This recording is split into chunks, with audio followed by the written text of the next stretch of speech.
This week on RSBANDB Update, Community Hitlist Part Deux is here with changes to Overload, Familiars, Runecrafting, Zamorak, and the Orebox. We also discuss this week's graphical updates, Vorkath, and the ensuing Vorkath Hunt event.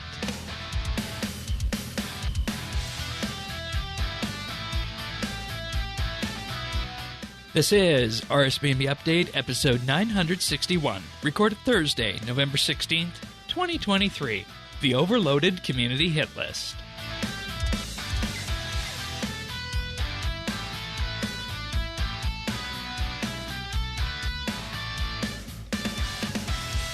Hello, everybody, and thank you for joining us for another episode of RSBANDB Update. Just Tanis and myself here this week to enjoy some Lumbridge Sewers, or sorry, not Lumbridge Sewers, goddammit, Varrock Sewers and Edgeville Dungeons graphical updates.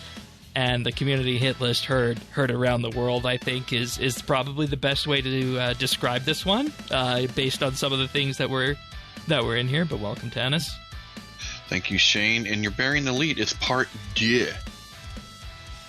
Yeah, you're right about that. But somehow I think that these ones in Part 2 are hitting more than the ones in Part 1 did, based on what's in there. Exactly, just like Part Deux. Yeah, and that's why we're going to put them second after the Dungeons and Sewers, because we're going to keep burying the lead on this episode of RSBANDB Update. Not that that's something we do each and every week, but I feel like it just kind of makes sense to do it this week because the graphical updates are there, and we can see those before we can actually see the community hit list for the most part. But nonetheless, I'm going to start off by thanking our experienced here Patreon members, for which RSBANDB Update would not be possible without them. So I'd like to thank Amos Reed, Andrew C., Drama Free, Jason S., Jesse W., Kesky, Ricky A., Rippeth, Runestar, and the Naked Captain. Big, huge thank you to these people for just supporting RSBANDB Update in such a way that these guys really do make up a significant portion of what makes the podcast go, and we are eternally grateful for that. But before we begin, I'll just say that if you want to follow along, you can find full show notes at update.show. You can also join our community Discord at update.show/Discord. And the friends chat is BitsBytes for people who it works across both games, for people who might be playing something called Leagues, and for people who, of course, are playing RS3 as well. And you can find me in-game at Shane12088, and Tanis is at Tanis79. So, Mod Blackwitch and team, strike again, this time with the Edgeville Dungeon and the Varrock Sewers, as well as the Polymniach Slayer Dungeon for graphical updates this week. And, They hit the mark with these, again, and this is one thing I feel like we always have to talk about with these updates. It's how do you remain faithful to something, but also update something that's been in the game since 2001? That's the question that comes up. Well, what it brought up to me was, you want to freshen up these older areas, these areas that you don't really interact with as a high-level player. Yeah. And that just showed me the need for seasonal type events or things where you're going through the game again, so you can enjoy all this effort and all this work that's even been put into it. And I think that's probably something Fresh Start Worlds has told them, is that these dungeons are somewhere, like you said, that probably sees very little foot traffic day by day for people who are well established. But for people who are just beginning their RuneScape journey, or for people who are starting a second account, these dungeons do play a pretty big part of the game. And we learned that with Fresh Start, and I think that was probably one of the most underappreciated lessons that came from it, I think. Yeah, I agree, and I'm glad that these areas are getting love, because they're some of the first areas I remember. They're some of the first dungeons you're kind of interacting with, and always Varric Sewers is kind of cool. I mean, I cussed it a lot. Ratcatcher, anybody remember? Or Um, I gotta go back to I gotta go back to our faces for the reaction for that one. but but it's nice to see something like that, getting some love. Yeah, absolutely. And it's a question, like I said, about being faithful to the original. And you can definitely see that, it's like the same dungeon map. It's just, that the assets and whatnot have been updated, and there's a good lighting pass over it. I know this is a feature that we wouldn't have seen a long time ago, but there's actually the waterfall inside the dungeon from what I presume is probably from one of the sewers, just, landing in there before you get into the actual sewery portion of it. That's done really well. And, we're also seeing a general theme in this area too, in that the lighting that we see here, and maybe this is just because it's a modern take on the dungeon, or another thing I was thinking, you compare this to something even like Santistan's Asylum, right? The asylum is dark and creepy and whatnot, but there's a whole lot more ambient light in the Edgefield dungeon and the sewer. And I think what that does for us is it also lights the way, so to speak, for people who are new to the game, because I don't know necessarily that having people run through, the darkest dungeon of Vorkath would probably, be the best idea, or the Vorkath sewers with that, right? No, I can tell you, it's not fun. Right. And that's another thing that you take the dungeons, the public dungeons, for example, in a game like ESO, they're all very dark, except for the areas around where there's a boss or something like that. But there's still those ads and whatnot that you're going to run up against when you're in that dungeon. Whereas what we're seeing here in the Vorkath sewers and Edgefield dungeon right here is that there's still enough ambient lighting that somebody who wants to go down there and train on, say, skeletons or the rats, what have you, you're still gonna, have an okay time doing that with the lighting that's there. So I think that conveys, and I don't know if this was intentional, and if it's not, well, this was a job well done, because it really just opens it up more to, I think the newcomer experience, and that, you don't necessarily need to worry about it being, pitch black and worrying about making sure you're gonna, be able to figure out where you're going at the end of the day there. So I think that's something that was done really well with the rework on the Vorkath and Edgefield side. So, and I didn't plan to say that coming into the show. I'm just realizing it doing my run through for the camera right now though. So, but yeah, I thought they looked really well, and I hate to be getting used to it right now, but it's like Mod Black Witch just always knocks it out. So yeah. So.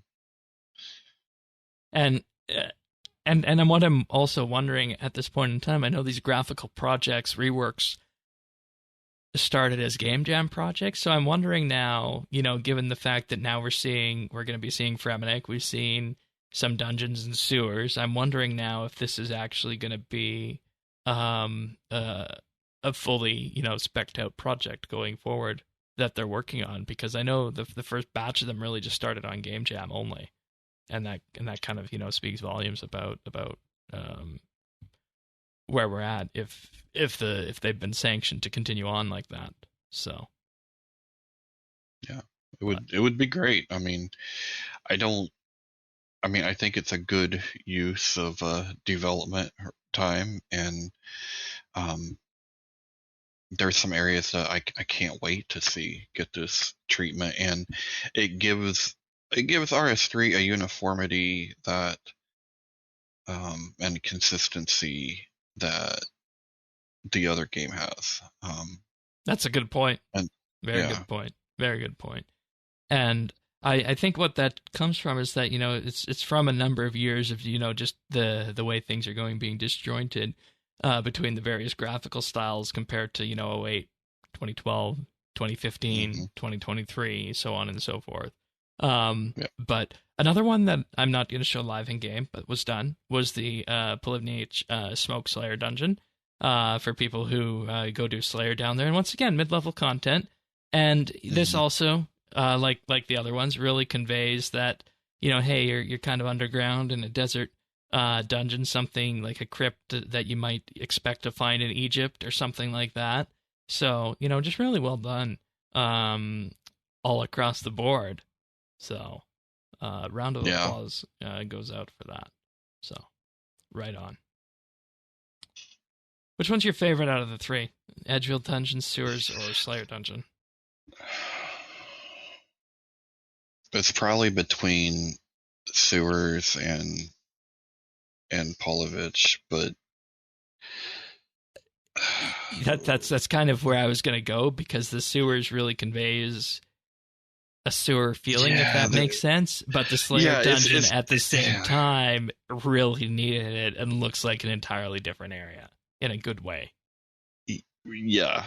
So, like, I'm gutted toward probably the Sewers, just because there's a little bit of nostalgia there too. So I kind of there's that. But Polovich was like, it to me. It showed like how the lighting stuff had advanced, and how like just the way that they're doing this. Like, it's. You know what the funny part is about the Slayer Dungeon is that this came out at a time when I, had passed that as a level, and I never really actually killed anything there until I went for comp and had to kill the 4 bosses down there. Really? Yeah. Okay. Yeah. So, not a Slayer person. Well, yeah, I guess not. Yeah.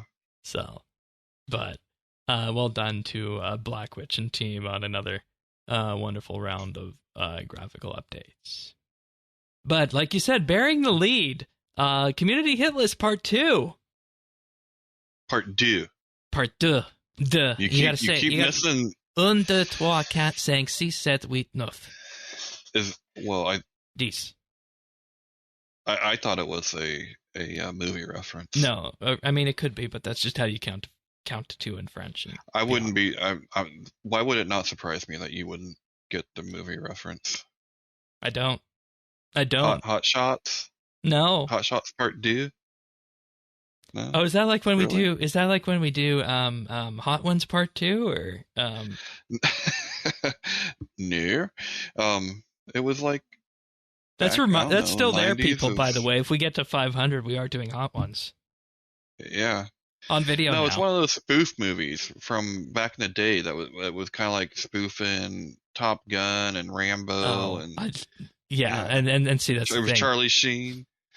1, I don't like spoof movies. 2, I don't like Charlie Sheen. Moving on. Shane. I don't. All right.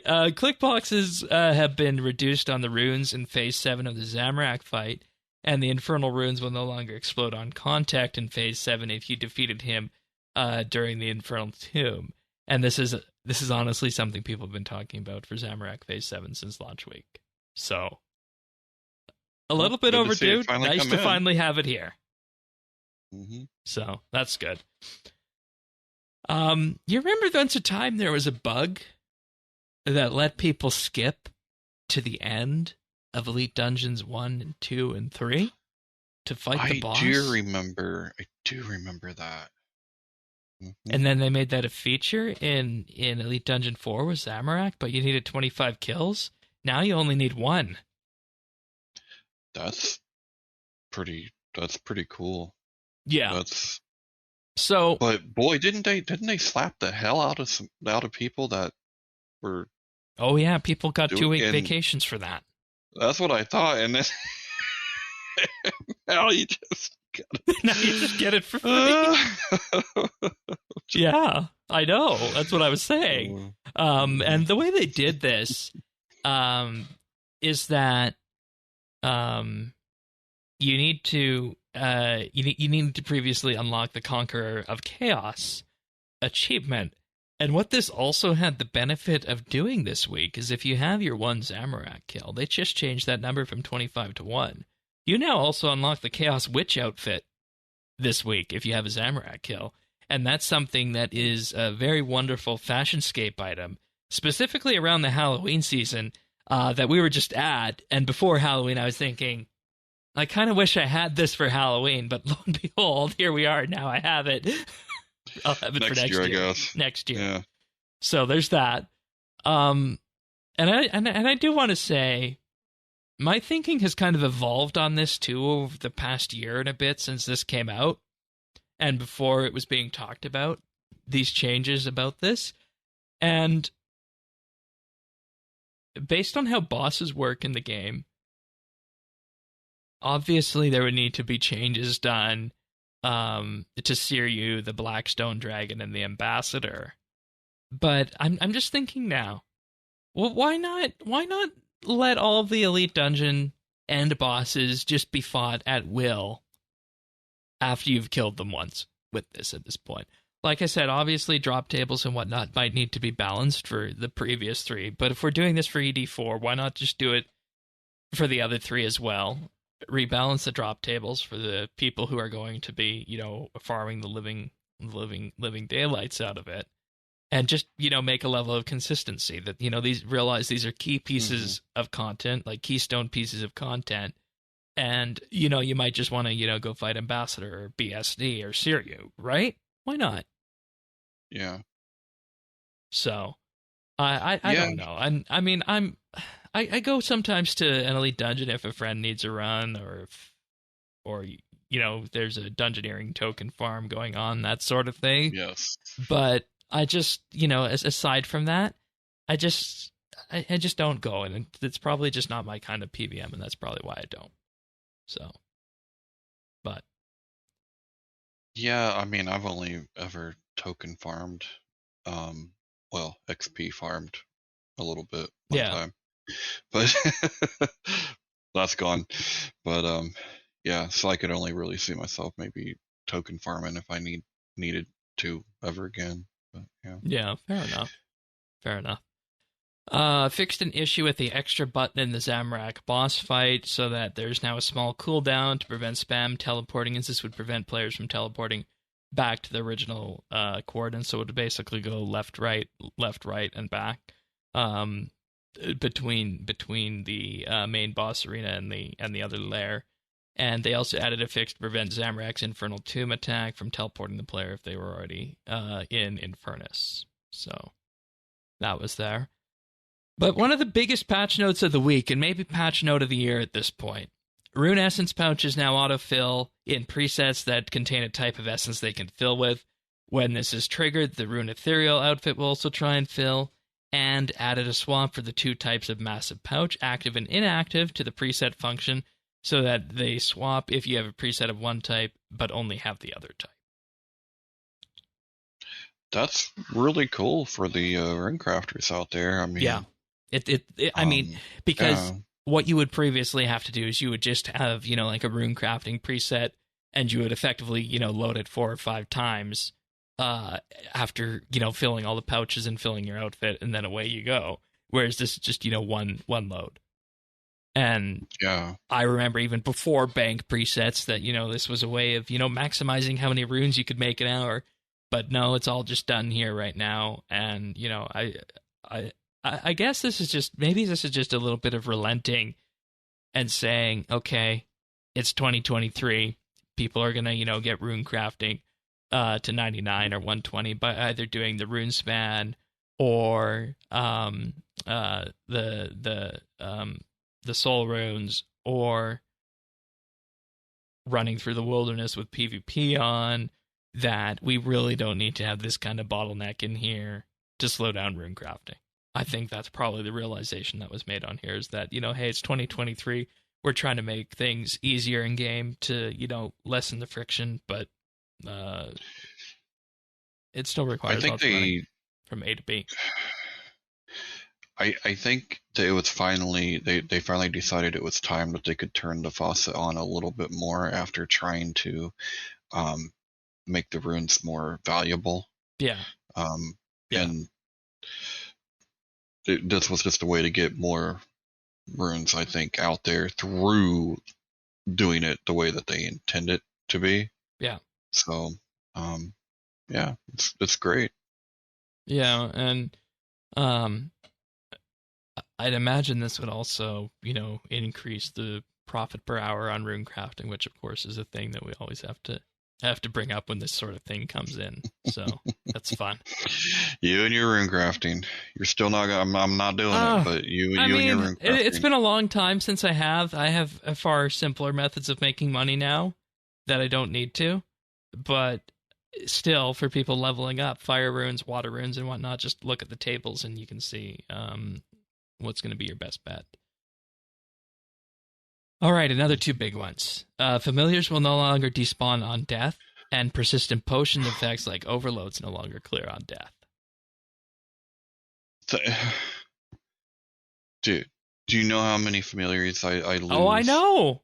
I just all the time. I mean, because I die often and a lot when I try to fight things. Oh yeah, that's what learning Razheal was like. And I'm glad that we had a PVM week for me to kind of refine the thing, because I lost count at the number of reavers I lost. It was like the best thing when we had that. I think the last time we had a free death week. That was after that was in September after what? Necromancy. No, the thing that starts with an H. Anyway, yeah, we got that. We got moving on. Free death week, but I'm pretty sure our familiars stayed alive because we were just taken to our most recent hub in that case. Yeah, because that's when I was trying to do the kiln, and I know I lost a few familiars trying to remind myself how to do that. The most annoying part of dying with a familiar is that if you're using a beast of burden, that beast of burden appears and dies in Death's office, and this stack of food goes on the floor, and there's no timer on it, so somebody can just go and steal it from you. Which I never find my food. Yeah. So I lose an inventory of food every time. And thinking about it now, both these things should have been part of the death rework earlier this year. Yeah. But I guess the only thing with that is how much time would it have added to getting it out? I probably would have waited, but just how much are we talking? A week? 2 weeks? Yeah, fair enough. But yeah, because I feel like that making these two changes here are what you do to make it so that say to somebody, hey, you take this tier 80 gear, you take one weapon, and you take your potion set, and away you go, and your death costs are going to be like 20 odd K, and you don't need to worry about losing familiars and potion effects. And I feel like those two things, in addition to the death costs, really do a service for people who are wanting to learn PVM. So well done on those ones. This is candidate for me. This is patch note of the year. Okay, I like the essence pouches better. Yeah, the familiar. I've just lost so many of them. The Grand Exchange search bar will now reset after confirming the buy offer. This has been something that's been a little bit annoying for a little while, and it's good that it's now fixed. Mm-hmm. So that's good. The spawn location of the enriched memory has been moved in the incandescent colony to help with interacting with these memories while the area is incredibly busy. The spawn has shifted its location, and they will monitor the outcome of this change. So I assume this is largely only a problem on the divination world. That would make sense because that's where everyone's trying to spawn the Yeah. Okay. Tier 92 Elite Ceramic and Tectonic now degrades to a broken state rather than degrading to dust. About time on that. I mean, and here's another candidate. They put all the candidates right here.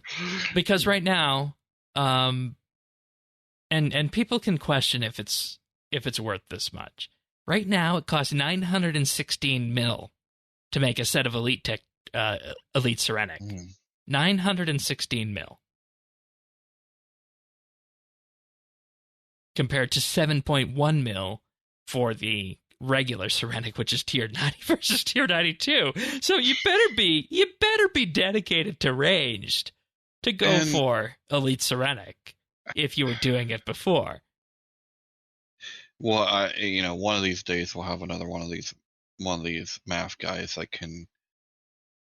I need to see the case for why on earth, how much of a difference can it possibly make?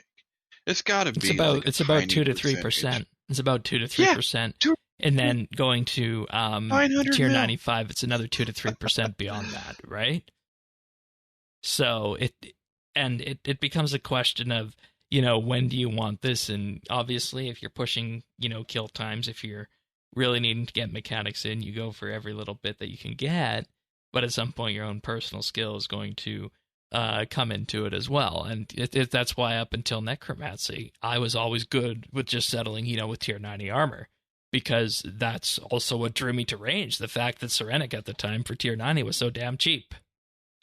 Yeah, I mean, 5% is 5%. Don't get me wrong, but it just seems like that is an extreme price difference for 5%.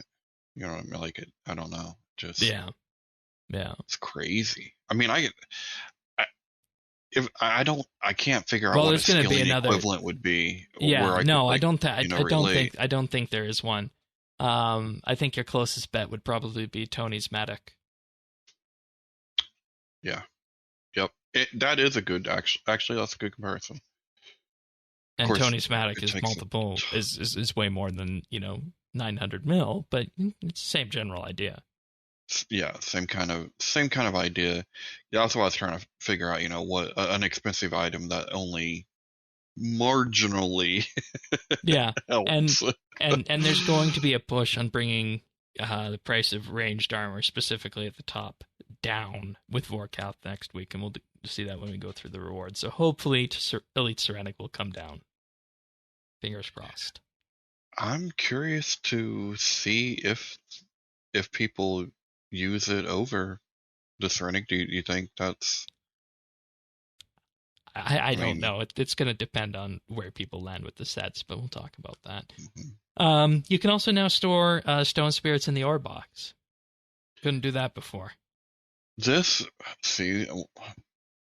Maybe not quite candidate for patch of the year, but really good patch note, because we wanted this when the wood box came in, and the wood spirits could go in the wood box, and we're like, oh, why can't our stone spirits do this? That would be great. Now we can. Yay. I'm in a bit of an interesting position with this one, because you can use this as a bank space saver, obviously, right? Mm-hmm. So I'm wondering, do you put all of your stone spirits in your ore box and keep them there? Do you do that?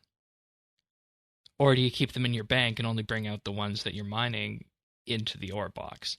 Because then you're in a situation where you're choosing with that, either you want to keep the placeholders in your bank for when you get them from a drop or a Saren Spirit or something like that, or you're going to just be, over time again, amassing a collection of stone spirits in your bank that are going to, in effect, take up space there. So I'm kind of two minds about this. If I, just kind of want to reserve the bank space so that I have slots, so that when I, get loot from an NPC, or when I get a Saren Spirit, the stone spirit goes directly where it's supposed to be. because as it is right now, if you get a stone spirit or you dump some stone spirits into your bank, and if they're in your ore box, they'll still take up a bank space. They won't go directly into the ore box, which I'd imagine would be a more complicated thing to implement. So I'm kind of two minds about that. Yeah, I mean, I would, I'm definitely loading up the ore box. That being said, once I put in the stone spirits that I might actually use, then everything else is trashed anyway. So I keep everything, as people have seen don't. with my bank. Yeah, see, if I get some coal stone spirits, I don't need that What? shit. That's not gonna help me. Oh. You never know. You might decide to go mine coal one day. No, what if they add that into a way of, generating power for your invention machines? That would be Shane in the goddamn coal. Hey, we use natural gas here. Well, at least it ain't coal. But I mean, bank space is at a premium, man. Like, it's. I meant like 1,200. It's at a premium. I meant like 1,200 out of 1,420. I literally have to find stuff to get rid of before I can get more stuff. Like every time. There's times that I can't do a preset because I have to figure out what's getting tossed. Like it's terrible. Okay. And then the last one from the community, Hitlist Calgarian Demon Familiar improvements. The scroll effect will now apply to other players around both the Calgarian Demon and the player, and the scrolls can be auto-fired.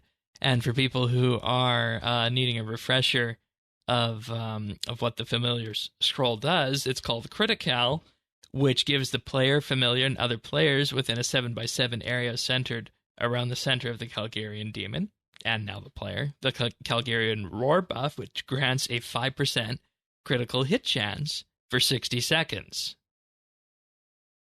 Damn, I wonder if, does that mean, maybe one person in a group boss fight is going to start carrying a Calgarian for that added crit chance? Yeah.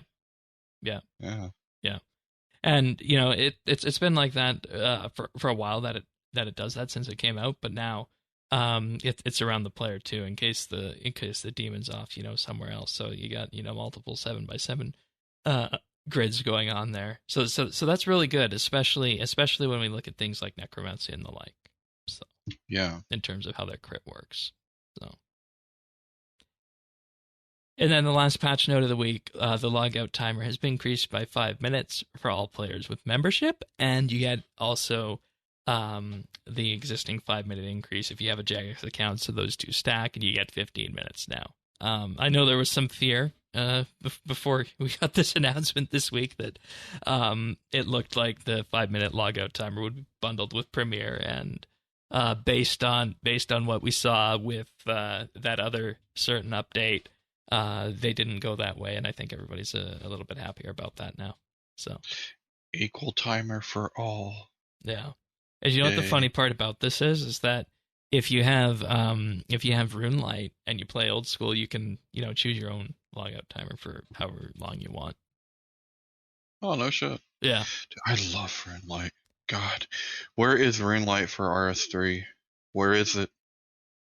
I want it.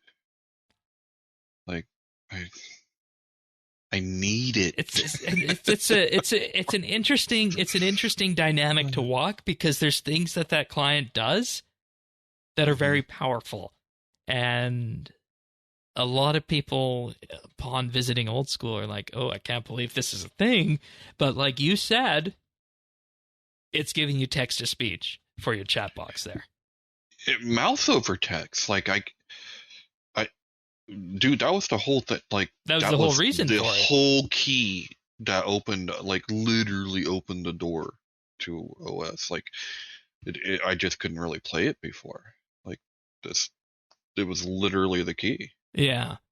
But just imagine where you would be if Jagex said, "Okay, community, have at it. Build an open source RuneScape 3 client. It'd be pretty. Yeah, I hate to think of the possibilities because like I said, I'm super impressed with the way things work. Yeah, on Runelight. but at the same time, that makes something like this and the Jagex account unlock for membership timer or logout timer rather. That makes it something that would have to be a no-go zone for the any potential unofficial RS3 clients. So yeah, and I mean whatever. Like right now you can use those different clients through the Jagex client, right? Like you just pick which one you want. Yeah. So I wouldn't see why it couldn't work the same way, but and it would have and whatever logout timer. Look, it's cool, and it would be a bigger it would be a bigger issue than people would have made it out to be. I think the areas where you would have had the most benefit on that would have been things like your waterfall fishing, right? Yeah, and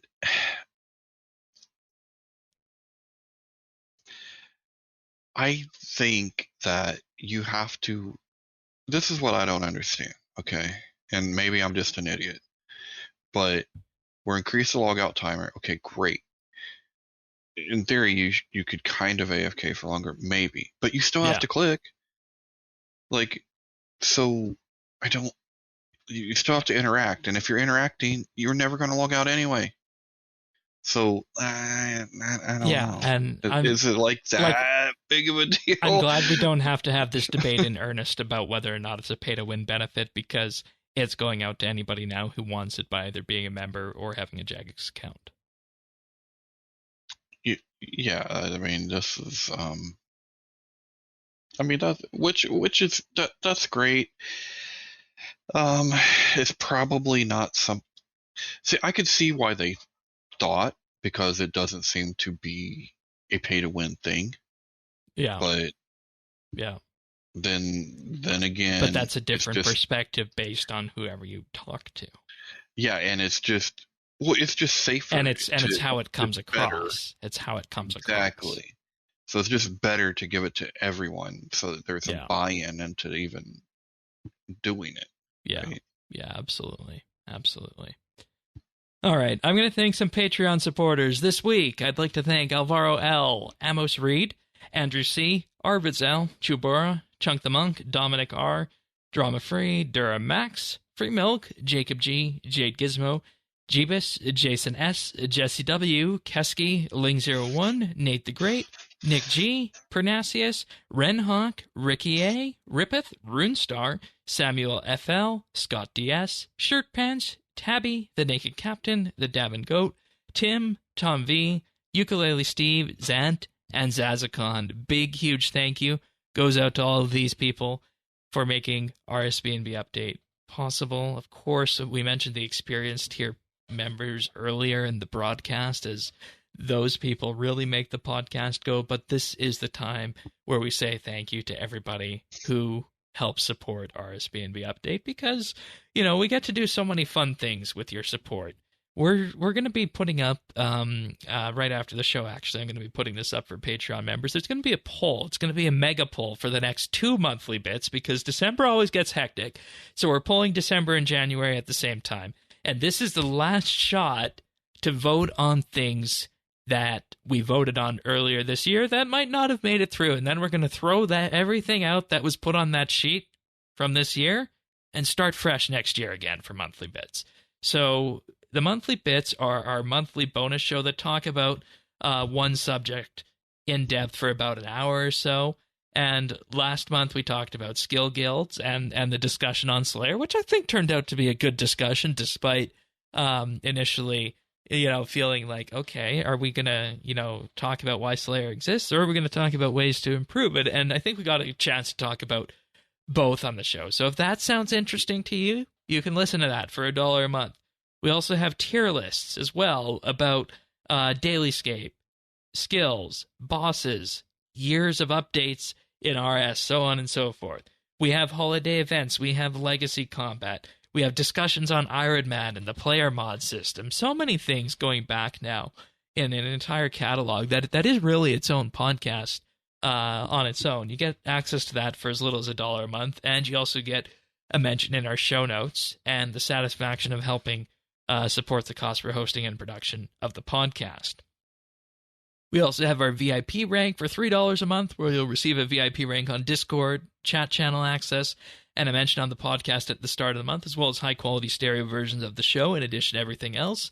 And we also do have the Insider tier for $5 a month, where you receive a shout-out on the podcast each and every week, and gain access to the outtakes we use to make the clip show.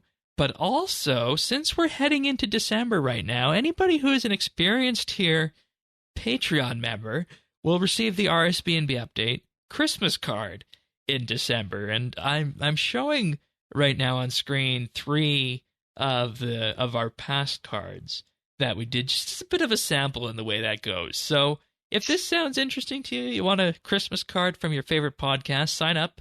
You have until December 1st, patreon.com/RSBANB. You do have to sign up for the Insider tier, $5 a month for that, just because of the shipping costs. And well, if we opened it up to everybody, quite honestly, I would be spending all of December sending cards out, putting stamps on envelopes and licking envelopes. So we're limiting it a bit to the $5 a month one, but still, nonetheless, lots of people are going to be getting Christmas cards this year. And if you want a Christmas card from your favorite podcast, sign up at patreon.com/RSBANB. You have to be signed up by December 1st, because that's when I aim to have most of them going out, specifically to far parts of the world. We try and get those out by the first week of December, just to make sure that they arrive in time. But patreon.com/RSBANB, and doing this Christmas card is always something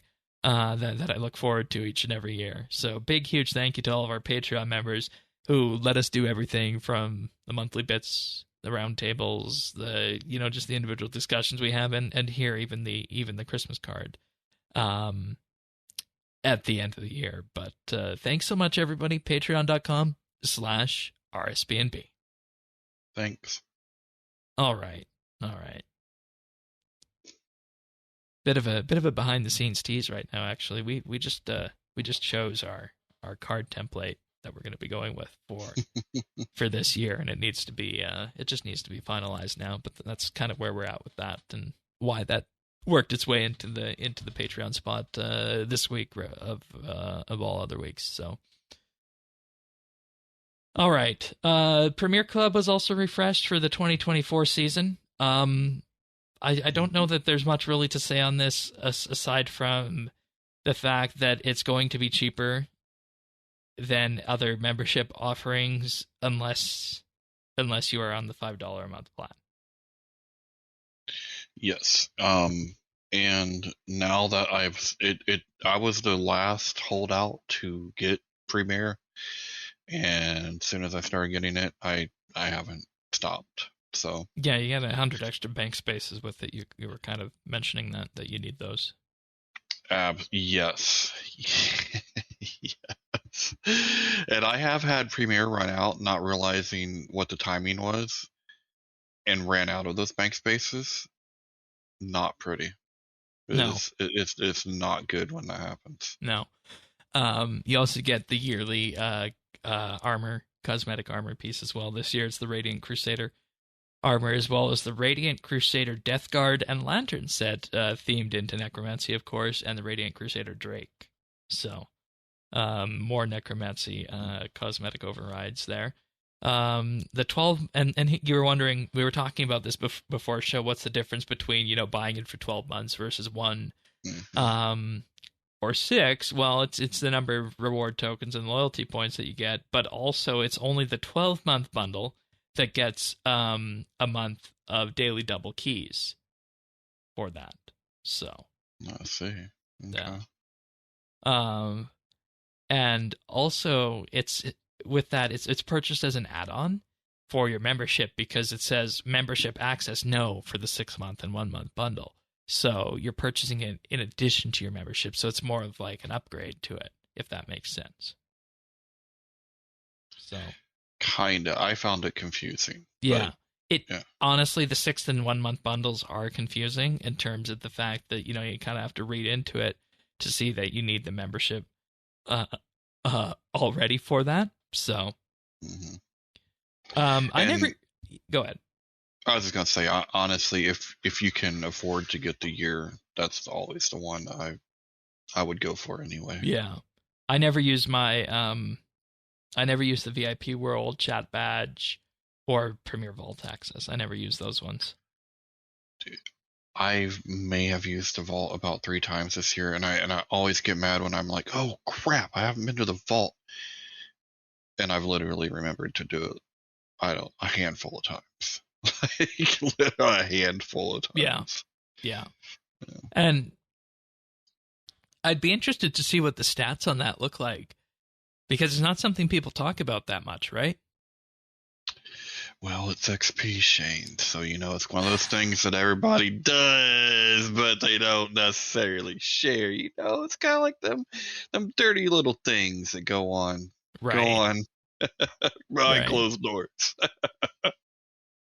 Also, there's something that's not joining us this year on this list. There is no commitment to doing something like a Yak Track going forward, since that is gone, and obviously Hero Pass is gone too. So that's something that was part of Premiere for the last number of years, but that is kind of avoided out now. Yeah. And my guess is, and I mean, if something like let's imagine they just rework Yak Track, right? They just put it on Premiere, and people who have it would benefit. if they come up with something, I could see it definitely being added to Premiere, right? Like them just saying, oh, well, Premiere members will have access to this.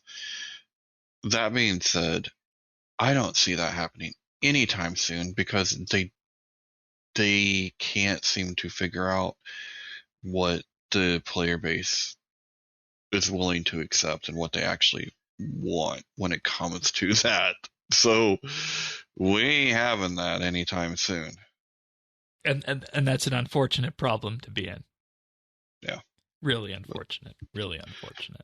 So, yeah, I don't think I have much else left to say on that one. In that, Oh, there was one other thing. You can't buy it with bonds this year. Yeah. That's rough. I feel bad because, I mean, what if you didn't have much money, but you're really good at RuneScape, right? Like, Yeah. And I always felt like a bond is a bond, right? Like the money was spent, so it doesn't matter.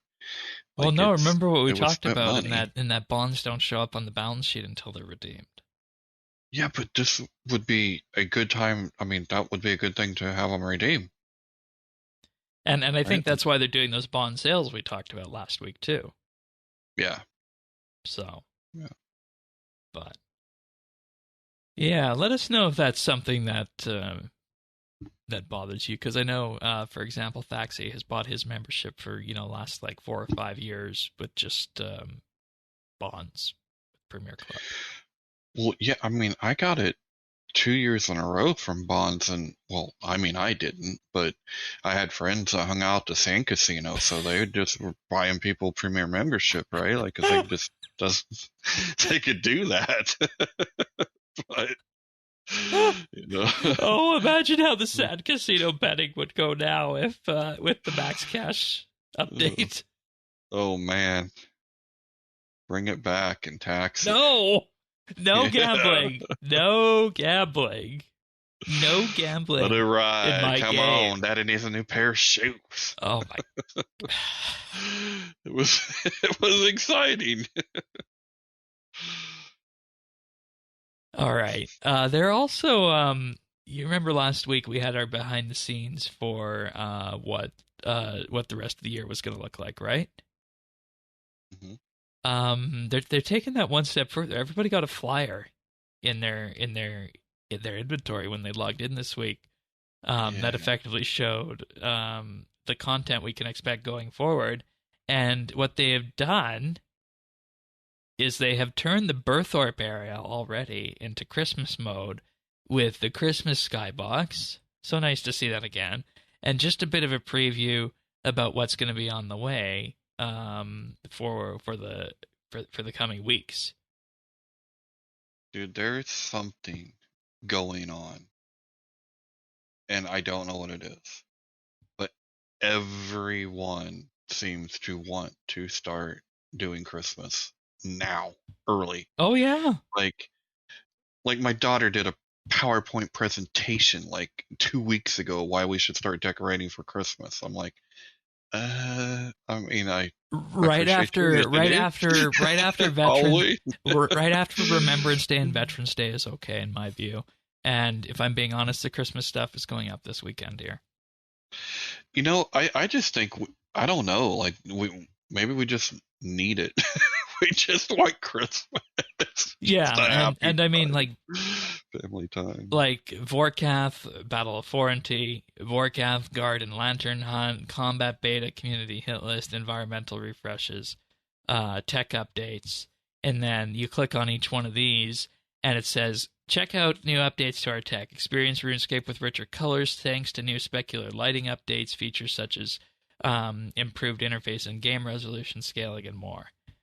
Christmas Village will be in game 27th of November through January 3rd, and it's in effect a preview of what we're going to be getting this Christmas season, and it's got effectively a nice graphic showcasing where we are on the left here at Vorkath time, all the way over to the Christmas Village side on the right-hand side. Yeah. It's just a cool little extra. Yeah, it is. It is. It's basically an in-game version of the behind-the-scenes post we got last week. Mm-hmm. So, I like that. And like we said last week, more of this, please. More behind-the-scenes posts. Yep. All right, good.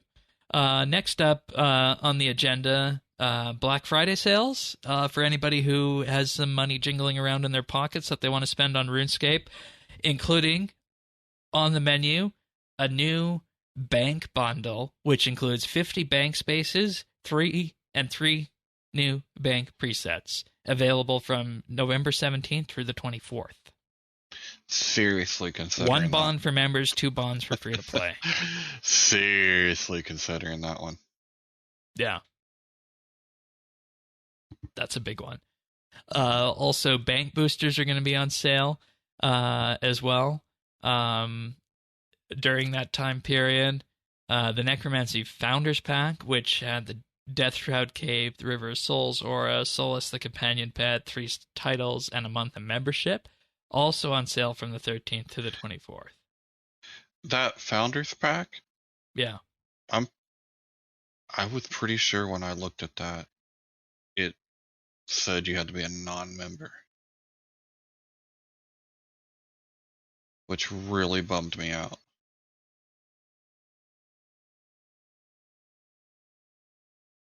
Founders Pack plus 1 month membership bundle for non-members only. I think you can get it. I know when Necromancy came out, I got the Founders Pack, and it was able to be given without the membership on it. So maybe you only get the membership if you're not already a member. We'll have to wait and see where that lands, or if that's a 1 month thing. But even then, there's a case, saying, hey, you want to fight Vorkath? Hey, you want to do the Christmas event? Hey, come in for a month. RuneScape's, this is the best time to play RuneScape this time of year. Yeah, well, I just thought I thought I might like the cape, and the cape's nice. And I'm a sucker for a pet anyway, so yeah, yeah. It gotta look nice. But it's definitely that bank bundle, the new bank bundle that people are going to be going for. I think just the question of having 3 new presets available is fun. So yeah. Alrighty. Let's run through the Vorkath stuff here in preview, and we'll of course have the full PVM angle on that next week when the boss and quest launches. And it's another boss that's locked behind a quest, just like the Necromancy stuff. You need new foundations, Murder on the Border, Unwelcome Guests, Dead and Buried, and Ancient Awakening, as well as 60 Necromancy, 50 Construction, and 10 Slayer, as well as a Tier 1 Grove Cabin and a Tier 1 Botanist Bench build to be able to do this quest. And my sense is with this that the quest is going to be a quest like the Alpha Omega quest that we had in Necromancy. I think that's probably the way they're going to go with this, if I have to be honest, next week. So, yeah, I thought it would be a lot for it to be a full-blown quest and a boss in the same week. So you're probably right. Like, go kill. What was it? Harmood? Vorkath. Vorkath. Vorkath. Well, the no, dragon. but I was saying before, right? Like, yeah. Alpha Omega was Raziel. Oh, that was Raziel. Okay, yeah. Yeah. So, there's also a new cinematic trailer up with Vorkath and Zamorak involved in it. And, as with these cinematic trailers go, as of late, they've always hit them out of the park with that. And I think the reason that we see this, and we definitely see this now, is that this boss comes in 3 flavors. You got your story mode, which you're going to fight during the quest, which gives everybody a taste of the boss. You have normal mode, and then you have hard mode. And they went over this a bit in the live stream, and the way it's going to kind of break down is that normal mode will have some of the defenses dropped, whereas hard mode, no, you got to face all the mechanics, all the defenses that are going to be in place with that. So that's how they kind of break up the line between normal and hard mode with Vorkath. So I'm aiming to at least get a normal mode kill in next week. We'll see how hard mode goes to see if that's something that is soloable at my level, or if I need to get a group with it. Are you gonna? I assume you're gonna head for probably story mode ish. Well, yeah. I mean, if I just had to ask. I'm just curious to see, are we gonna kill Zamorak? And if so, we're starting to run out of Majorat. I mean, we've got him ascending to godhood. We're knocking him off left and right. Like, it's not gonna be too many of them left. Yeah, it's a question of what happens with Zamorak after this, I think.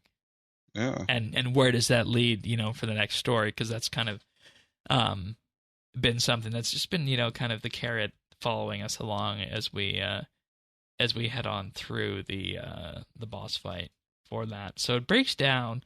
The first one is the siege phase, and they say this phase sees you facing off against hordes of the undead as they advance on the walls of your fort.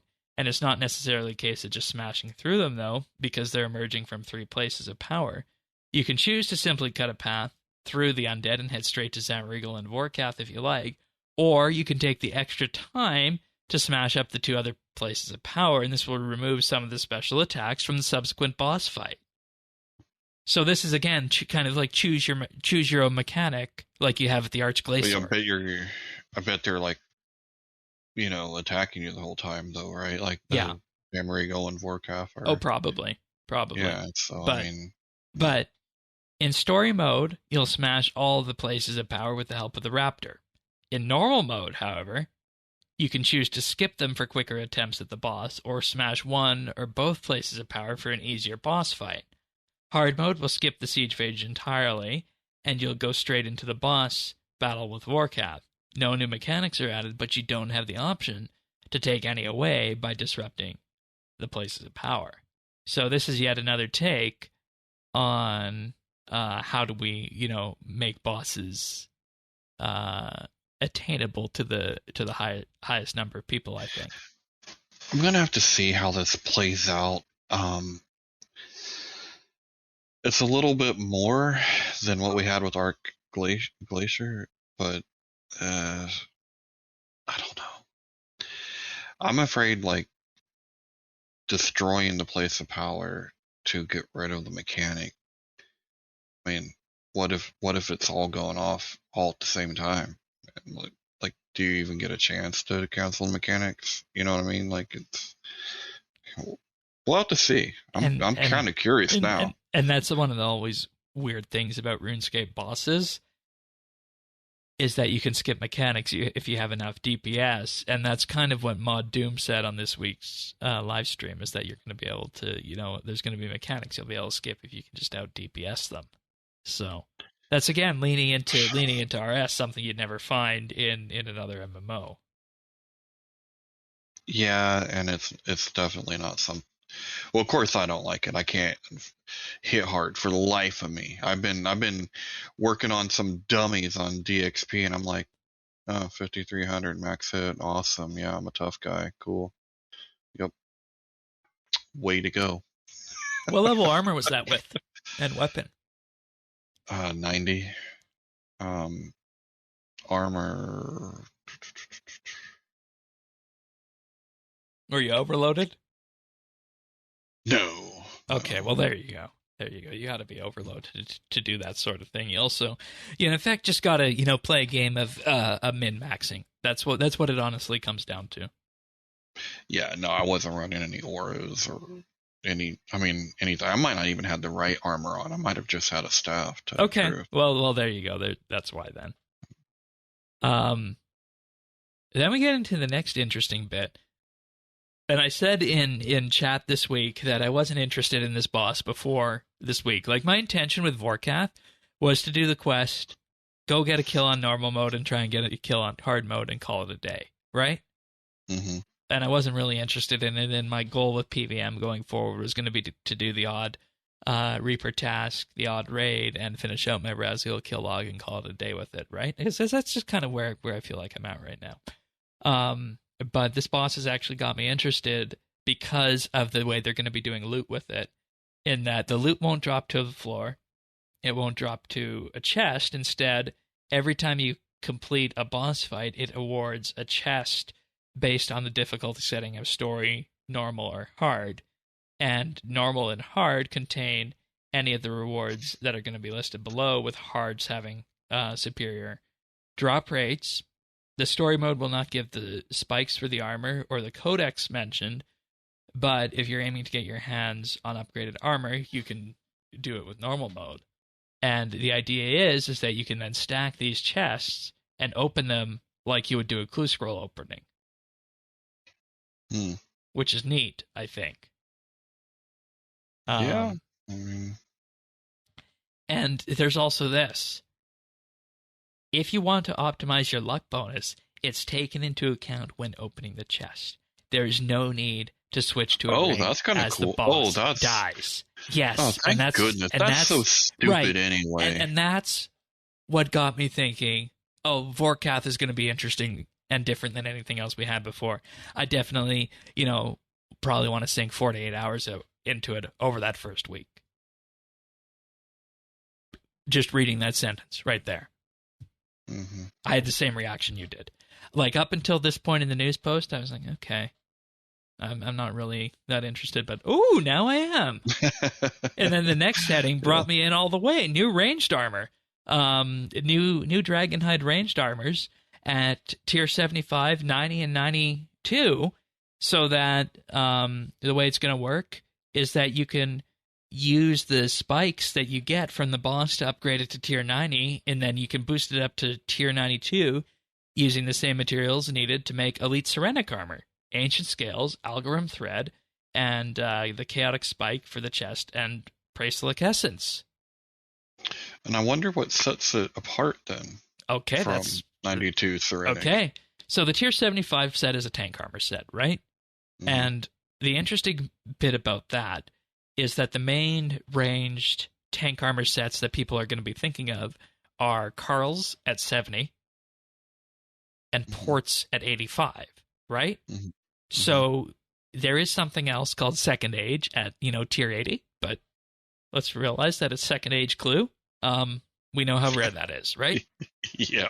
So I feel like probably tier 75 is the right spot, because it's just that stepping stone from Barrows up to something else, and it's going to be craftable with this undead Dragonhide. Okay. So that's neat. But the tier 90 and tier 92 come with a set effect. The set bonus for wearing one piece is that channeling rapid fire generates 0.2 for Dracolic and 0.5 for Elite Dracolith. Adrenaline every 0.6 seconds. And as you wear more pieces, that goes up. So that's another way for ranged to recover adrenaline. And, ranged actually needs that because ranged's adrenaline builder is the Hydrix bolts. But if you're using a bow, you don't get that. So that's a sad day. If you're wearing 3 or more pieces while wielding a bow, channeling rapid fire for its full duration grants Dracolic infusion for 3 seconds, increasing your chance to critically strike with ranged attacks by 20% for Dracolic and 40% for Elite Dracolic. The 4-piece set bonus increases the duration of Dracolic infusion by 1.8 seconds, and the 5-piece does it for another 1.8 seconds. So you're looking at 6.6 seconds there for the entire thing if you're using the full 5-piece set. So that's interesting. So where that focuses on bows and rapid fire and one ability versus the 92 Serenic, that's just an overall buff, right? Like just a and we'll get to that because I don't know that that's enough to bring bolts back into the sun. But imagine yourself with this armor set. You in effect create a window where after you rapid fire, you get off a snapshot and then fire off a dark bow spec or 2. Holy crap, you're going to be hitting hard there. Mm-hmm. And now keep in mind we're capped at 12k right now, but assuming these crit changes that are on the beta go in and bring that up to 30k. Now we're talking to the point where range is going to be having huge spike damage attacks, just like Necromancy does with Finger of Death and Volley of Souls. So that's the kind of synergies that are being built here, and I think it's interesting to take note of with that. And it's specifically catering towards people who are using a bow. Obviously, people who are using Bow of the Last Guardians are going to love this, but I think there's also a case to be made for people who are, just running around with a Saren God bow like I do. So that got me interested. And then they're also going to be adding set effects to Serenic and Elite Serenic armor for crossbow users, so that the 2-piece set is that while wielding a crossbow, attacks have a 6% and 12% respectively for Serenic and Elite Serenic to trigger the effect of Dragonstone bolts, which, I mean, let's be honest, at that point, that's just going to be a flat damage increase for anybody using bolts. So I see the Dragonstone one being used maybe if you have them floating around for Slayer, as an example, if you want to use range for Slayer, or if you wanted to go and, just do some low-stakes bossing at something like God Wars Dungeon 2. That's where I see that being used. The 3-piece one is that while wielding a crossbow, attacks have a 6 and 12% chance again, respectively, to trigger the enhanced effects of either Dragonstone, Onyx, or Hydrix bolts. So that's when we start really talking about, leaning into the Hydrix bolt effect. I don't necessarily know where Onyx bolts are used. I know I used them once when I was trying to learn Raksha, and that was about it. I think that's the only time I used them. I might have took them to some of the other boss runs I was doing very early on, but definitely the main story there is the Hydrix bolts for that. Yeah, and I can't imagine though just how much Hydrix bolts are. They gotta be so expensive. Yeah, and it's an interesting situation because last time I looked, the tier 92 crossbow, the Blights, those were down to under 200 mil a piece for tier 92 crossbows. So if you're looking to get into crossbow range, now is a good time. But we need to be 100% honest that the true story at the end of the day is still Bow of the Last Guardian. So we'll have to wait and see where all this lands. I feel like the stronger set is going to be on the Dracolic rather than on the Serenic because just of how ranged is sitting right now. But, of course, that opens the door to having everything change with the beta, too, I think, when that arrives in terms of, where bows and crossbows and all that land. Yeah, and I've typically always, if I did range, I always preferred a bow over the crossbows, or especially the dual-wield crossbows, but... Yeah. And I like the extra distance you get with a bow. Yeah, absolutely. Absolutely. And when we, looking at Dragonstone, I feel like that's one of the ones that's probably not used that much, and I don't know why, because we got copious amounts of Dragonstone in game now, right? Mm-hmm. Yeah. And there's some question. Thaxi and I were theory crafting on this, and we'll look more into this next week. But with this and potential things on the beta, we're at a point where Dragonstone bolts could be potentially outdoing diamond bolts. So, Onyx bolts will still be ahead by just a bit, but they do apply that secondary hit splat for the Dragonfire, which means that you can get poison off of that too, which leads into ranged. So there's still lots of ifs around this, and I don't know. And then I you got don't your know. Cinderbanes, Yeah. and then you've got your.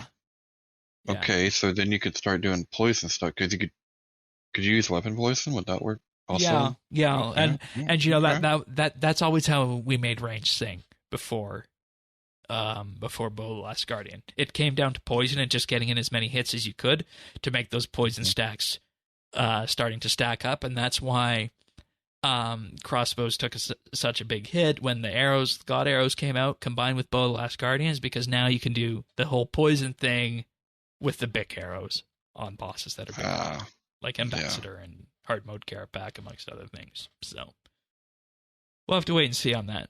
But everybody was expecting the fourth Conjure. No. It's a new incantation called Lord of Bones, which when you use it, it will empower your skeletal conjure to tear through your enemy's armor when attacking, which makes them more vulnerable to your attacks, not only from yourself, but from your whole team. The thing with this is that if you already have, and I'm assuming this is how it works with accuracy, if you already have 100% accuracy, I don't know that you're going to be able to use this effectively for this, unless there's something I'm missing in terms of how damage is affected based on armor value. Well, that's what I was trying to figure out. I was like, okay, so what is going to be more, more based on armor and defense than accuracy, right? Yeah. Because it used to be accuracy was everything. Yeah. Like, and it was a convoluted system that necromancy, needed to fix. Yeah. So I'm kind of perplexed with that too. I don't know. Yeah, we'll have to wait and see where you use it. Wait and see where this lands on this right now, because I mean, there's also a world where armor, should just make you do more damage, right? Like if you lower someone's armor value, it should make you do. Well, that's how I would take it. Yeah. So, I don't know. We'll have don't take anything we say this week, as for granted. We'll have a full. We don't know what we're talking about. Don't take us seriously. We'll have a full analysis of this next week on the show, after we get our hands on it. But what's also coming is the Necromancy Nexus, which comes in two flavors. There's the Death Warden Nexus, which can be crafted using necromancy materials and will be available to everybody when the game update launches. And then there's Zamorak's Nexus, which is obtained when you kill the boss 100 times in normal or hard mode. And what this does is this stores necromancy runes and ectoplasm. That's cool. Yeah. That's nice, because that was one thing, like, I didn't end up using a lot of incantations because I didn't have the inventory space a lot of times. Yeah, because you're dealing with 5 inventory slots for runes and ectoplasm. So, the tier 81 increases the value or the level of your bone shield by 15. So, if you're level 120 necromancy, greater bone shield gives you 60 right now. What this does is it adds 15 to it, so now it's like tier 75.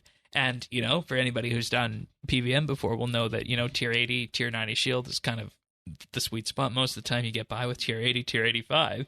So 75 will get you most of the way there if you already have this. So this is going to be a really nice quality of life update, just for people who have been using Bone Shield. Yeah. So I'm there for that. There's also the Vorkath boss pet, of course, a little dragon, of course, that people are going to get when they kill Vorkath an obscene number of times. So that. We also have the Vorkath hunt for the Guard and Lantern event, which again, they're always hitting it out of the park with these cosmetics, I have to say. Mm-hmm. And these ones almost look as though they're just, part of your tier 80, or sorry, your tier 90 power and tank armor. Mm-hmm. So they just lean so nicely into that. And I'm going to have to find a way, and this is the only issue I have with this, I'm going to have to find a way to play enough while this is happening, because Leagues is also happening, to get this cosmetic override on my main. Got to put in some time, Shane. Got to get the grind in. Yeah.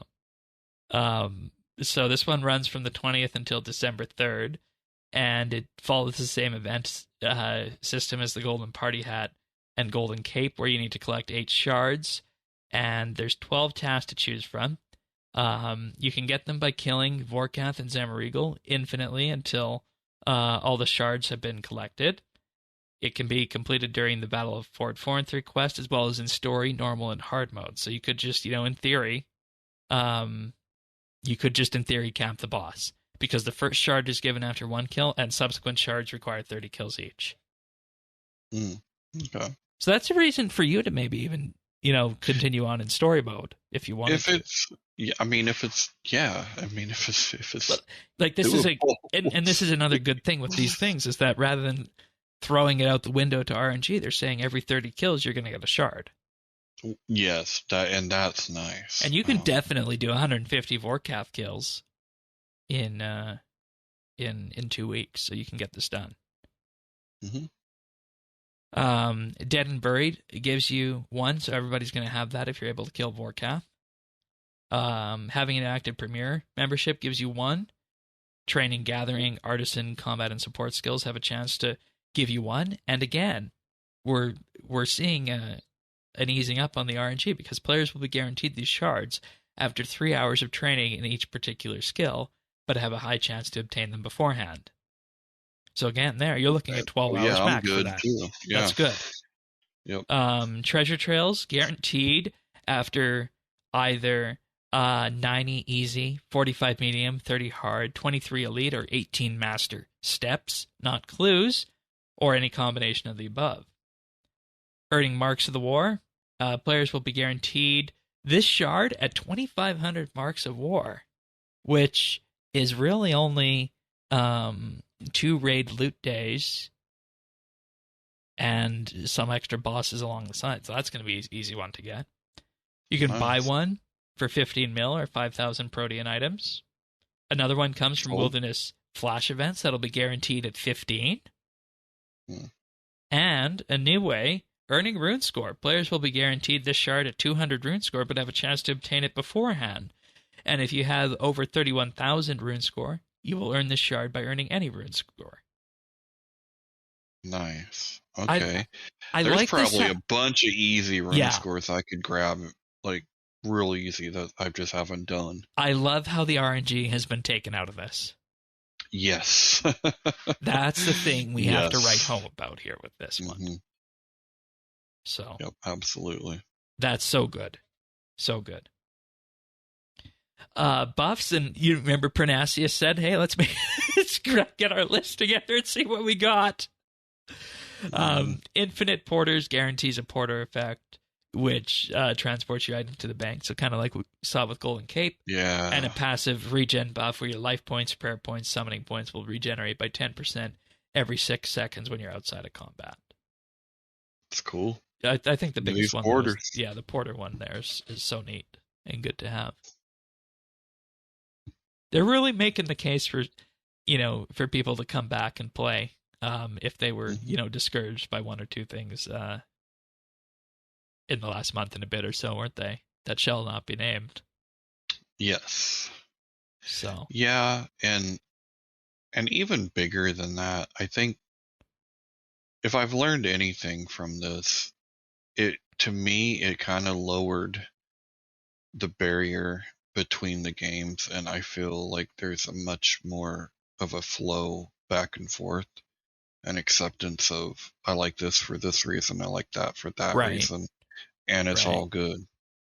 You just kind of go in between, you know what I mean? Like you can, I feel like that was the good result of whatever the hell happened. Yeah, and I feel like there's a saying that, one, action doesn't indicate a trend. Two definitely doesn't. And then, once you get to three, you can start thinking, okay, maybe something has changed here. But with this, with this, the way um, the previous weeks have gone to with the behind the scenes and just everything kind of lining up at the end of the year here, you think that there has been some sort of awakening inside that has just kind of changed the way these events are brought forward, because these would be Yeah. beacons for monetization in another world, right? Specifically this cosmetic event. Yeah, and taking it out. Not that they had anything that they could have replaced or put in anyway, but specifically not saying anything with Premier Club about that. Yeah, yeah, because and I'm wondering, when we start looking at this, when you look at Premier Club, when you look at this, I'm wondering if that so-called leak about the logout timer was something that was actually meant to be, or if that was kind of just, testing the waters a bit, maybe. Yeah, yeah, and I'm not sure. That's one of them that we talked about, and I can kind of see it either way, but I'm glad that it's just for everyone. Yeah, fair enough. I never thought it. I mean, I didn't think it was super offensive, but No, but I mean, like we talked about before, it's all about setting the table, so to speak, and making sure perception that you're not, in effect, shooting yourself in the foot. Yeah. So. All right, I believe that's pretty much it. RuneScape wise, we'll be throwing ourselves into Vorkath next week, amongst other things. But there's this thing called double XP going on, and we do have a boatload of double XP achievements. And I do kind of wish we had somebody else here to help us read these, but we'll get through it. So starting off, we have Cyan Panur with 99 smithing, Forex with 99 woodcutting, Arcane with 120 smithing, Chulbura with 120 slayer, Cyan Panur again with 99 mining, Vanitic with 120 herblore, XOX Scotty XOX with 120 divination, Chulbura 2 with 120 farming, Duke Juker with 120 agility, Hephaestio 5 with 99 runecrafting, Luke Totodile with 120 hunter, Todio 22 with 99 divination, XOX Scotty XOX with 120 crafting, and Brappa with 120 necromancy, and Dom the Mexican with 99 slayer. And these took part anywhere from the 15th to the 12th. All right, and continuing on, we have Heathcliff with 120 fishing on the 12th. We have Lol Monster with 99 attack. We have Pony Picker with 120 fishing. We have Pyatt with 120 rune crafting. Nice. We have Robbie with 200 mil hunter. Oh, Robbie, ouch. Nice job. We have XO Scotty XO with 120 fire making. And then we have Cyan Punier. Yeah, that's how I'd say that, Panur. With 99 attack, and that is on the 11th. We have Arendelle 120 with 120 divination. There's a lot of these guys. There's a lot of these. Then we have Elven Badass with 99 divination. We have Lol Monster again with 99 Constitution. We have, they also got 99 Strength. We have Robosaur Rex with 120 Runecrafting.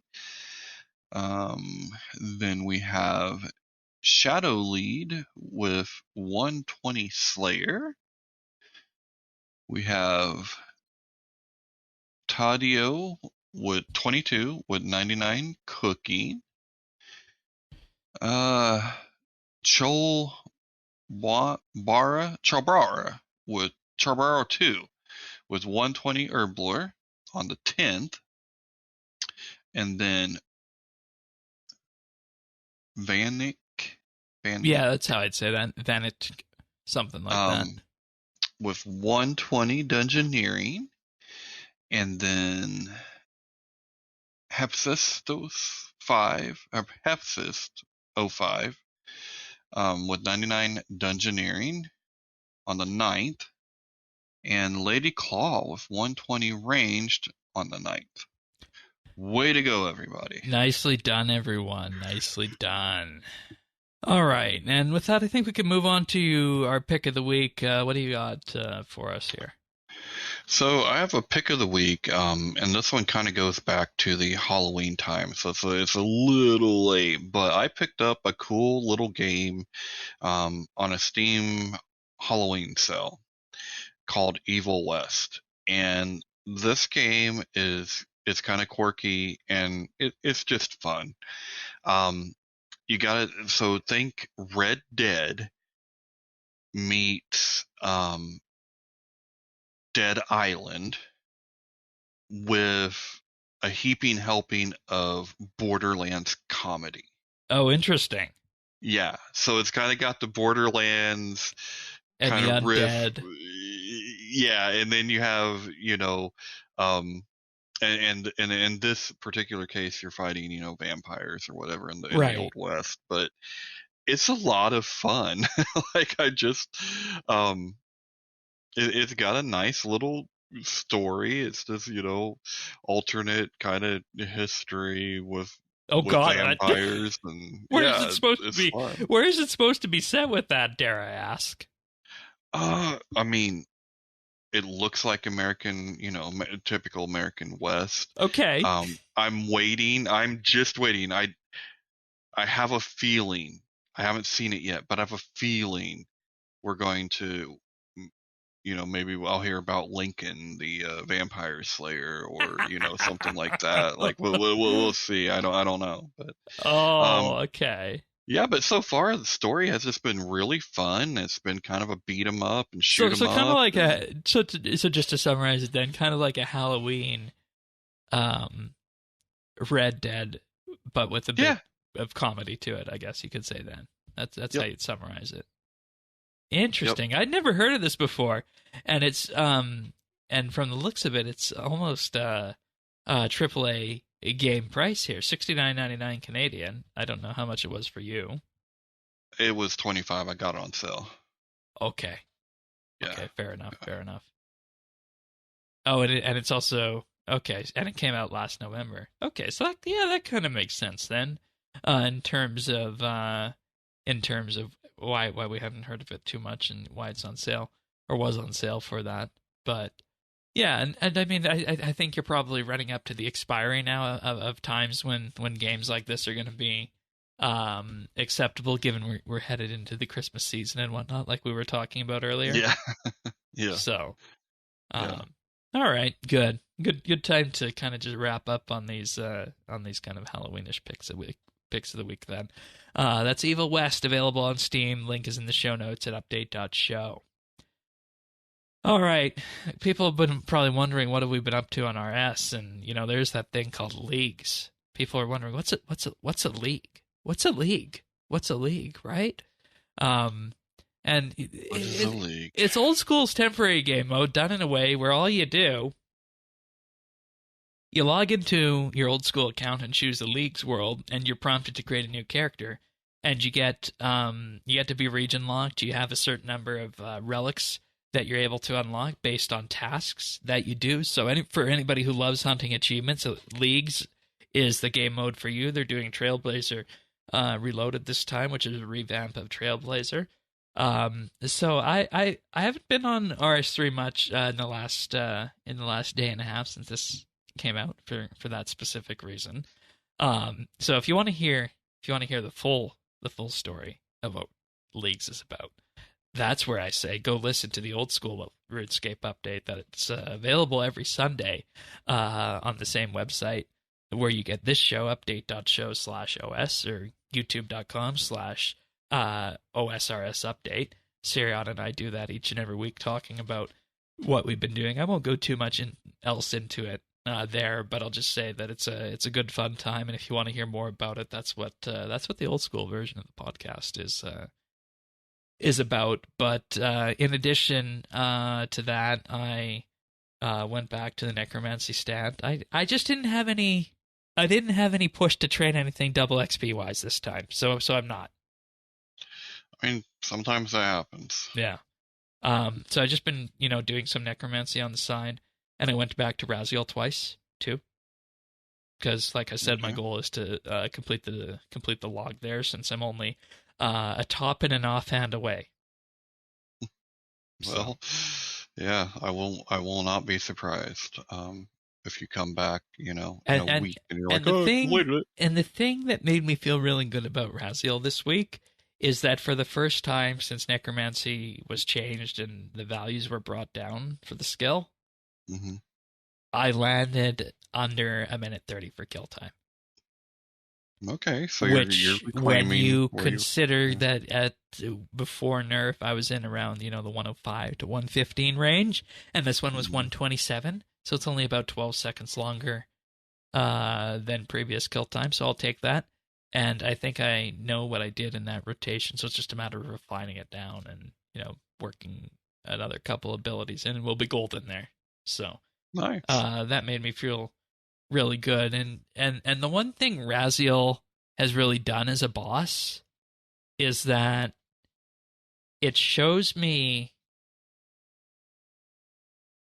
and people might not like this, I don't like it, it shows me that RuneScape combat isn't necessarily gonna be about stopping mechanics or doing things to prevent those mechanics from happening aside from dishing out raw DPS, and that's one of the things that Raids is really good at, is that you can work around mechanics and you have to do those mechanics to be successful with the fight, whereas other things are either a pure DPS check to skip mechanics or to do the most DPS in the right amount of time. You have to do a tick perfect rotation, which in effect for some bosses, some combat types makes RuneScape like playing something like those Dance Dance Revolution games. And I'm not a fan of that. And that's what Raziel has really shown me that RuneScape combat can be like. And like I said, some people might disagree with that. They might not like it. But that, for me, is kind of the reason I was feeling before this Vorkath announcement that, okay, maybe I just want to, go back to the occasional Reaper and Raid after I complete Raziel's log. That's kind of what I was thinking before this Vorkath announcement. But we'll have to wait and see how the boss plays, because there's just certain bosses that I absolutely don't like in terms of how they do them. One of the key examples being Raksha, being like a movement and prayer switching fiesta. So we'll have to wait and see how Raziel lands on that. But it's safe to say I have my own preferred flavors of RuneScape PVM. But what have you been up to? For double XP, I've been doing a couple things. So, mostly woodcutting. But I also have been burning my combat dummies, because when else am I gonna? That's a good idea. Ever do it, right? So I'm like, let's burn them up. I still have 2 combat skills to hit. Well, I got 3 now to get back up to 120. So, but honestly, I kind of went back to magic. And magic? Oh, you mean Yeah. Magic the Skill. I thought you meant like Magic the Gathering. No. Magic, like like I think necromancy is a lot of fun. But I think when it comes to combat, I I'm very comfortable with Magic. I don't know if it's because I had to work so hard for the setup that I have. Right. Because you have And Cryptid I'm not, right? yeah, and I'm Yeah. not bossing and stuff, right? I just, if I don't like combat, so if I do it, I want to do like Slayer and Right. And this goes kind of back to our thing. combat discussion about like what do they need to do to the other styles to give them the necromancy treatment. And one of those things that comes to my mind is that they need to make it so that, missing abilities and whatnot isn't punishing, and you don't need 4-tick auto attacking to be proficient at Magic. Yeah. I don't know. I just it's comfortable um and it's one of the it's one of the few things that I have good stuff. Right. And I don't have the weapon, I mean, but I got the armor. and that's what I always say. You should always use the combat style that you have the highest level equipment in. Yeah. That makes sense. Yeah. So So that's what I'm doing. And like I said, I still like necromancy. It's still fun. But just doing what I'm doing with the dummies and all that. I prefer the Magic. yeah, fair enough. So, yep, that's been it. Alrighty. Well, we'll be back next week for Vorkath, Quest Vorkath Hunt event. Bears will be joining us. We'll be doing a Thanksgiving edition of RSBANDB Update. We did clear that this week after last year. The fun story involved in that. I don't know if we ever told that. I'll leave that up to you if you ever want to tell that at some point. I don't remember. You don't remember what happened? I don't remember anything. I don't remember if I ever told the story. I plead the fifth. And on that note, we'll be back next week for another episode of RSBANDB Update. If you guys want the podcast delivered automatically to you, the best way to do that is to subscribe. We're on Apple, Google, Pocket Cast, Spotify, and more. Just visit update.show/subscribe. We're also on YouTube at youtube.com/RSBANDB. That's where we share the video versions of the shows. And, of course, if you like what you see there, if you like us, if you want more RSBANDB Update, like and subscribe. Greatly helps the channel out, but nonetheless, we will be back next week for Vorkath as we head into the last week of November. See you then, everyone. Take care. See ya.